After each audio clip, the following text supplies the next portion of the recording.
This is episode 159 of Pausing in the Prophets, and today we are looking at Isaiah 27, verse 1.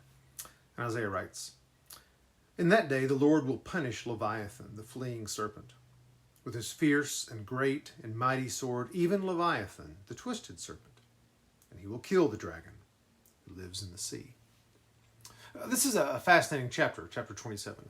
It begins with the Lord's spiritual victory, we might say his victory in heaven, and ends with his gathering of people to Jerusalem. Throughout, we see God's sovereignty and power over all.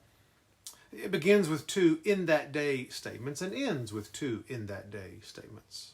Thus, all of chapter 27 is one unit. But today we are just looking at verse 1.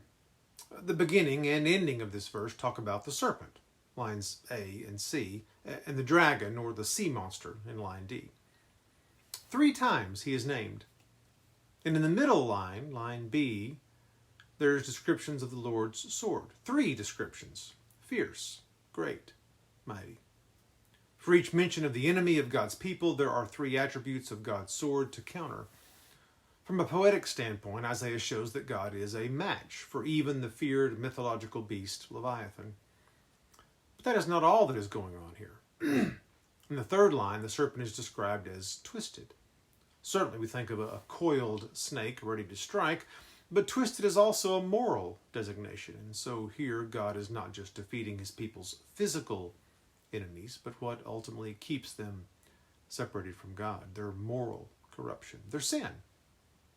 Our great enemy that we chose to follow in the garden through the temptation of the serpent will be defeated in that day.